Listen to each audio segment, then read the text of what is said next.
Olá pessoal, vamos continuar aqui a nossa aula de partida indireta de motores com chaves eletrônicas, tá? Começando inicialmente aqui pela partida com o software starter no CAD/CIM, tá? Aqui eu tenho um diagrama de tanto de potência quanto de comando do software starter, e o software starter que tem o CAD/CIM, ele vai ter aqui, ó pessoal, ele tem aqui uma parte que é a parte de potência, tá? Então tem aqui as três fases que vão chegar da rede e as três fases que vão para o motor. A gente consegue ver no exemplo aqui, ó, desse software starter da VEG, o SSW07, né? Que aqui tem as três fases de entrada e aqui as três fases de saída para o motor, né? E a gente tem aqui uma parte de comando, os bornes de comando, para a gente fazer o comando desse cara. Tá? Seriam esses bornes que a gente encontra, por exemplo, aqui na parte de baixo. No software da CAD/CIM, né, a gente tem um software starter que ele tem os terminais A1 e A2, que são as bobinas desse software starter, né, que a gente precisa alimentar eles para o software starter começar a funcionar. E a gente tem o terminal IN aqui, que seria um terminal de entrada. Tá? Esse terminal de entrada ele pode ser análogo, por exemplo, a um DI1, que é uma entrada digital 1, onde a gente liga o comando, certo? Esse software starter do CAD/CIM é muito mais simples, por exemplo, que esse SSW07 da VEG, que além de uma entrada D1, tem a D2 e D3 e tem dois relés, um 13 e 14 normalmente aberto e um 23 e 24 normalmente fechado. Então a gente vai estudar aqui no CAD/CIM a partida desse relé, desse software starter, perdão, mas na prática, quando vocês forem utilizar um software starter, possivelmente ele vai ter mais opções, dependendo da marca do modelo, né, de conexão. Então aqui a gente vai só ver mesmo o funcionamento, né, do como que a gente configura, como que a gente faz a partida do motor utilizando o software starter na simulação, mas é importante que vocês saibam que vocês, em muitos casos, quando vocês forem fazer um diagrama elétrico para a partida com software starter e com inversor de frequência também, a gente vai ver mais para frente, algumas vezes a gente vai precisar adaptar o software que a gente tem disponível, tá? Então, como que essa partida vai funcionar? Aqui eu estou utilizando uma partida direta, uma conexão direta do software starter com o motor.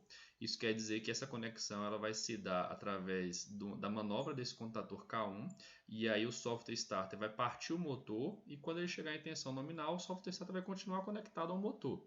A gente sabe que a gente vai ter uma perda de energia aqui, né, porque esse software starter ele tem uma eficiência que é mais do que 90%, por exemplo, mas há sim uma perda de energia, mas por simplicidade nós estamos fazendo assim. Poderíamos fazer o bypass, né? Poderíamos pegar aqui as três fases dele, ligar aqui no outro contator K2, por exemplo, e jogar K2 aqui para o motor. Daí a gente faz a partida e depois a gente faz o bypass através de K2. Poderia ser feito, fica aí para vocês como sugestão. Mas para essa partida aqui vamos estudar a ligação direta, tá? Então o que a gente tem? A gente sabe que o software starter possui proteção contra correntes de sobrecarga, então isso dispensa no nosso circuito de potência a utilização do relé térmico. Tá? Toda a proteção aqui, a gente vai fazer esse diagrama elétrico aqui, mas antes de ligar o software starter, a gente precisa ir lá e programar aqueles parâmetros que a gente viu. E um dos parâmetros é a corrente no motor e o tempo de sobrecarga que o software starter vai segurar em funcionamento, né? Até ele desarmar por causa de uma falha por sobrecarga.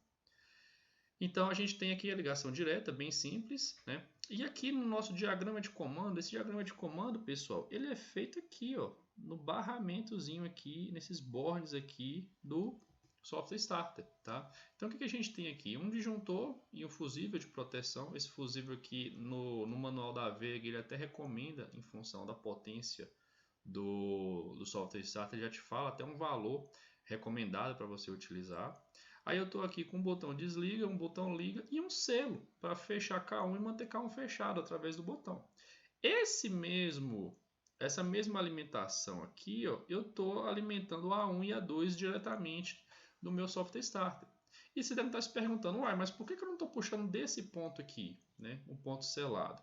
Porque aqui é só a alimentação da bobina do software starter. Ele não vai partir o motor quando eu alimento a A1 e a A2. Eu vou energizar o meu bloco de comando dele, mas ele só vai dar partida no motor quando ele receber um sinal na entrada digital, no IN dele, né, que seria, por exemplo, DI1.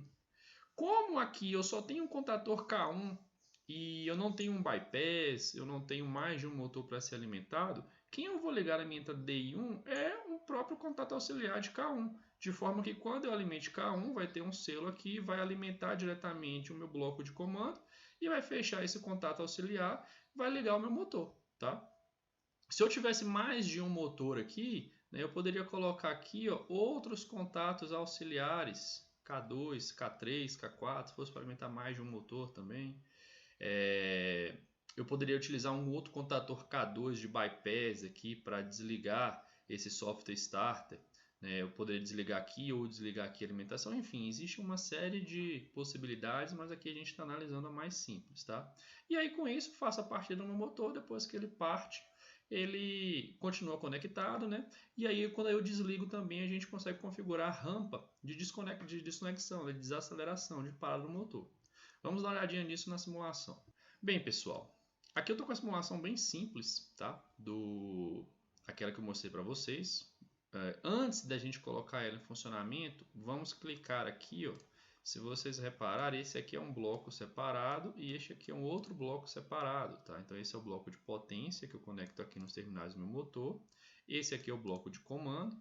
E isso daqui, ó, são linhas de desenho que eu coloquei aqui mesmo só para representar, só para ligar, né, o bloco de comando e o bloco de potência, para parecer que é uma coisa só, para não ficar duas coisas separadas. Lembrando que é importante que esses dois blocos tenham o mesmo nome para a simulação funcionar. Tá? Bom, então quando eu dou dois cliques aqui, ó, me aparecem algumas configurações para eu fazer, né?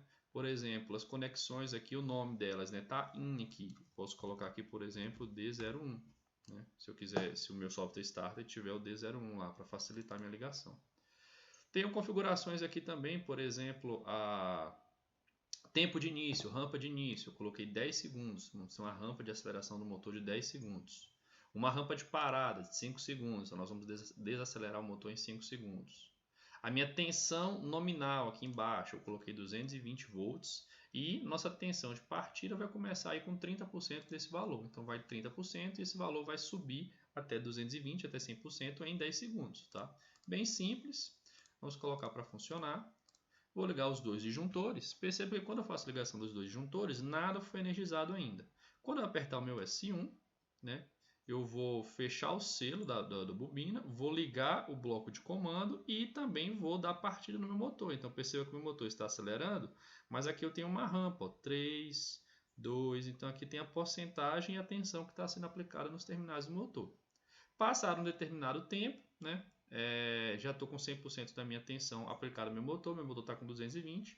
Nesse intervalo de tempo de 10 segundos, eu poderia bypassá-lo, né? Depois desses 10 segundos, eu poderia bypassá-lo aí, utilizando um temporizador, por exemplo, ou um bypass manual, né?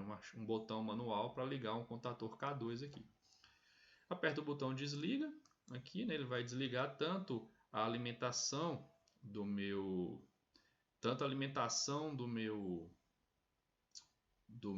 software starter, quanto aqui o meu K1, porque eu quebrei o selo. Vou fazer um teste, só para mostrar para vocês. Eu vou tirar esse contato auxiliar e vou colocar uma chave com retenção.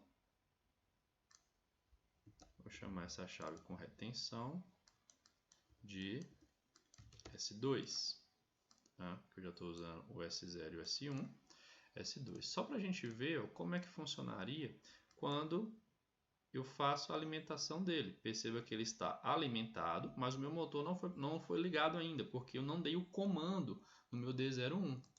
Quando eu dou o comando, aí sim ele liga, tá? Então pode ser feito dessa forma também, tipo assim, utilizar uma outra chave, um outro botão. Existem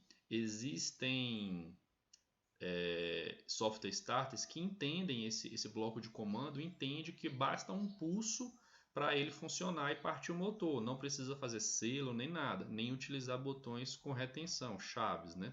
Mas existem outros que esse cara ou precisa estar selado ou precisa ser um botão com retenção. É preciso verificar no manual do Software Starter o que ele recomenda. Certo, pessoal? Então essa é a operação aí do Software Starter. Vamos agora voltar para a nossa aula, né, e ver a operação como inversor de frequência.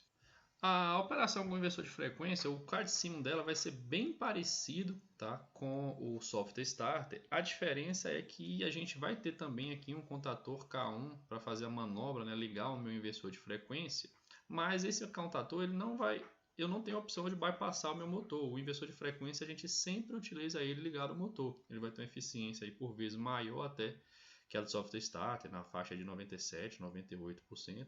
E as vantagens que ele oferece para o motor, como controle de velocidade, proteções, comunicações e etc., justificam, né, a conexão permanente dele no motor. Então ele também vai ter aqui um bloco, né?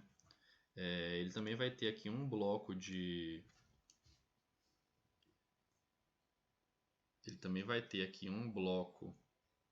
potência e aqui um bloco de comando.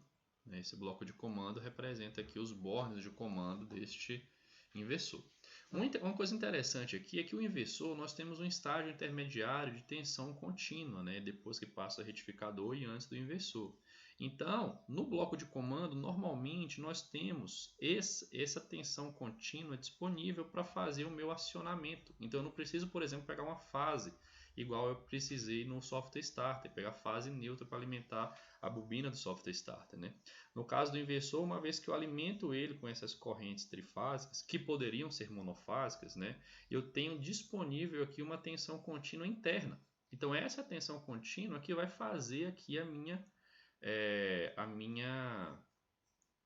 conexão, né? O meu bloco de motor, então, o meu bloco de contato. Então eu posso, muitas vezes, né, desconsiderar o meu circuito de comando. Aqui eu estou utilizando um circuito de comando somente mesmo para fazer a manobra de K1, só para ter uma segurança, uma garantia, né, de que quando eu fechar o meu disjuntor, o meu inversor não vai ser ligado diretamente. Mas tem muitos lugares, pessoal, que quem faz o seccionamento, em muitas instalações práticas vocês vão ver, vai ter só o disjuntor como seccionador. Seccionou o disjuntor, já vai ligar o inversor de frequência direto, tá? Mas então saibam então que este bloco de comando aqui é somente para a manobra de K1. Quando eu ligo esse cara aqui, aí vão existir uma série de inversores de frequência de diferentes marcas também, tá? Cada um vai ter os seus blocos de comando. Esse cara aqui, o que esse inversor tem? Esse inversor tem o I1, o I2, o I3, o I4, são 4 bornes aí de entradas digitais.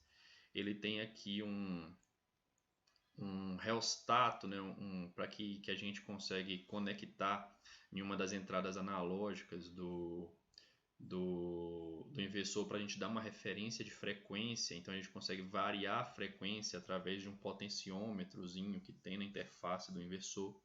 A gente tem um relé aqui, né, um relézinho normalmente aberto, muitas vezes tem um aberto e o fechado também, que quando a gente alimenta diretamente esse inversor, esse relé comuta o seu estado, então eu poderia utilizar ele para poderia pegar aqui, né, esse 24 volts aqui e ligar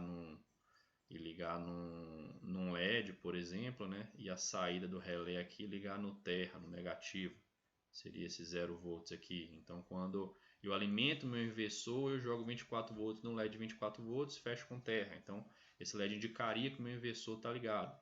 Né? Então, são algumas brincadeiras que dá para fazer. E aí a gente vai ver o controle deste inversor. Bom, tá aqui a simulação, né? E novamente aqui no bloco de comando a gente tem alguns parâmetros que a gente consegue editar. Aqui são vários parâmetros, né? Tem a tensão, a velocidade do motor aqui, para uma frequência de 50 Hz, tá? A velocidade do campo girante para uma frequência de 50 Hz. Tem a frequência mínima e máxima, já considerando aí que a gente vai ter uma variação, por exemplo, através do potenciômetro, né? Então tem uma frequência mínima e máxima. Tem tempo de aceleração, tempo de desaceleração. Você pode configurar diferentes velocidades selecionadas aqui pelo I2, pelo I3, pelo I4, que quando você dá a partida ele vai acionar com velocidades fixas diferentes, né? Então tem uma série de parâmetros. Lembrando que sempre que você for fazer a instalação desse inversor, né, você precisa configurar os parâmetros do motor e os parâmetros de partida do motor. Né? Esses parâmetros que a gente configura aqui, você tem que ir lá manualmente no seu inversor e configurar. Então, só para a gente ver aqui, ó, vou apertar o meu S1, meu S1 vai energizar o meu inversor está ligado, mas ele não ligou o meu motor ainda, tá? Novamente, existem alguns inversores que funcionam diretamente com um pulso na entrada digital para fazer o meu motor ligar, mas esse inversor aqui funciona com selo, né? Ele precisa de uma alimentação contínua em um aqui para manter o meu motor girando, por isso que eu coloquei uma chave com retenção. Se a gente notar aqui, ó, o meu contato do relé térmico, o contato do relé fechou. Se eu desligo o meu inversor, ele abre, tá vendo? Então eu poderia utilizar esse contato aqui, que é normalmente aberto, para fazer alguma sinalização. Então aqui, quando eu dou os cliques aqui, ó, eu regulo aqui a frequência do meu motor, né? Vamos colocar aqui uma frequência de 43 Hz, né? Quando eu ligo quando eu dou um acionamento aqui no meu I1, meu motor vai acelerar e ele vai ligar, né? Ele vai acelerar até 43 Hz naquela rampa de 5 segundos que eu configurei, né? Então ele chegou aqui em 43 Hz, está na velocidade RPM aqui de 2580, porque o campo girante que a gente considerou nesse caso aqui foi de 3000 Hz, seria um motor aí alimentado em 50 Hz com 2 polos. Né? E eu posso variar o potenciômetro com o meu motor em funcionamento, tá? Eu posso modificar a frequência da onda com o motor ligado, não preciso desligar o meu motor para fazer esse controle de frequência não, o que é muito interessante, tá? E aí eu posso desligar, né? Desligo meu motor por aqui, ele vai desacelerar na rampa que eu configurei também, né? Até chegar na velocidade zero aí, tá? Então bem simples o inversor de frequência, mas, como eu falei mais uma vez, né? Este é um tipo de inversor de frequência, tá? Muitas vezes não é o que você tem disponível no seu... Esse modelo de inversor de frequência aqui do CAD-CIMO não é o que você tem disponível na sua instalação. Então eu vou ensinar algumas dicas para vocês fazerem um diagrama elétrico mais completo, tá? Vamos supor que você queira utilizar esse inversor de frequência da VEG, aqui, o CFW10, né, que tem estes bornes de comando. Perceba que esses bornes de comando são diferentes desses bornes de comando que o inversor padrão do Click 02 tem, né? E aí quando você olha no manual, desse inversor, ele te dá uma sugestão de ligação, tá? Fala assim, ó, faça essa ligação aqui, ó, que você consegue utilizar um botão S1 para ligar, um botão S2, um botão S1 normalmente aberto para ligar, um botão S2 normalmente fechado para desligar e uma chave com retenção S3 para você inverter o sentido de giro. Se essa chave estiver aberta, vai girar num sentido, se ela estiver fechada, vai girar no outro sentido de giro. Né? E você não tem esses bornes disponíveis no seu CAD-CIMO. Como fazer? Né? Lembrando, uma dica aqui, ó, é que esses caras estão fechando no GND, tá vendo? Então, possivelmente não, né? Internamente aqui, ó, esses caras, eles estão em contato direto aqui, ó, com esse barramento de tensão contínua de 10 volts, tá vendo? Aqui, aqui, aqui, de forma que quando eu aperto esse botão, eu jogo 10 volts fechando no GND. Quando eu tenho aqui o meu S2, quando eu aperto, eu interrompo os 10 volts que estão chegando no GND, né? Então, internamente eu já estou aproveitando aqui ó, este borne de tensão contínua, daquele meu estágio intermediário de barramento, tá? E aí, como que eu posso fazer isso no meu CAD-CIMO? Né? Se vocês verem o desenho aqui, ó, o meu diagrama, o meu bloco de comandos mudou, né? Eu estou com DI1, DI2, DI3, DI4, GND, fiz as ligações. Como que eu fiz isso daqui, tá? Aqui, ó. Se vocês olharem aqui, o que eu fiz foi desenhar um retângulo, tá? Desenhar formas geométricas aqui para representar os contatos, tá? E colocar nomes. D0, DI1, 01, por exemplo, tá? Então eu utilizei essas formas geométricas que o CAD-CIMO me produz para fazer aqui este meu bloquinho, tá? Então, e aí eu fiz as ligações. Quando eu simular, isso aqui vai funcionar? Não vai, porque não tem representação, não tem programação por trás desse bloco, né? Então, quando eu fecho aqui, ó, eu alimentei o meu inversor, mas esse meu bloco aqui não representa nada. Ele não vai funcionar, não vai acionar nada. Mas só que essa simulação é só didática, para a gente aprender como é que funciona aqui. Na prática, o que a gente vai precisar é desse diagrama elétrico feito impresso, né? Para a gente fazer a nossa montagem. Então, vocês podem optar então por fazer o próprio bloco de comando de vocês e com isso vocês conseguem adequar o diagrama elétrico para qualquer modelo de inversor que vocês tenham. Uma outra opção também é você clicar aqui em arquivo e importar a imagem e selecionar a imagem que você quer. No meu caso, eu fui lá e peguei a imagem daquele bloco, tá? E coloquei aqui. Então eu posso chegar, né, e puxar aqui o DI1, onde eu o DI1 aqui, o DI2, né? Fazer as minhas ligações, ligar o meu S no DI1, o meu S2, né, o meu S1 no DI2, o meu S2 no DI2, o meu S1 no DI1, fazer a minha própria ligação aqui nos bornes, tá? Isso tudo é para você conseguir imprimir um diagrama elétrico mais completo, tá? Mas também não vai funcionar. Por fim, vamos falar do dimensionamento para essas partidas eletrônicas. Essa corrente de partida, que era o problema, né, da partida de motor direta, ela é suavizada através da aceleração em rampa. Então, neste tipo de partida, nós não temos problemas com corrente de partida, tá? Então, nós não precisamos nos preocupar com isso. Nós vamos fazer o dimensionamento do disjuntor e do fusível pensando na nova corrente nominal do motor, né? Na corrente nominal dele, levando em consideração o fator de serviço. Eu aqui não tenho problemas em fazer a partida dele, porque eu não tenho corrente de partida. Eu não vou ter relé térmico, tá? Então, eu vou precisar dimensionar, eu não vou ter relé térmico, então eu vou precisar dimensionar o meu disjuntor e meu fusível somente pensando na corrente nominal de partida do motor. Uma grande questão é que esses fusíveis que a gente vai dimensionar, eles não podem ser qualquer fusível, não podem ser aqueles fusíveis de uso geral, aquele GL e GG, por exemplo, né? Eles têm que ser fusíveis ultra rápidos, porque os dispositivos semicondutores, o MOSFET, o IGBT, os SRs, eles são muito sensíveis a variações de tensão e de corrente. Então, se por algum acaso der um curto-circuito, esse fusível tem que agir muito mais rápido do que os normais. Então, a gente precisa selecionar sempre fusíveis ultra rápidos para a proteção de partidas eletrônicas. E quando a gente for dimensionar, né, obviamente, o inversor ou o software starter, ele tem que ter uma potência maior ou igual à potência do motor. No caso dos software starters, se a gente for utilizar um software starter para fazer a partida de vários motores simultaneamente, a potência desse software starter tem que ser maior ou igual que a soma de todos os motores.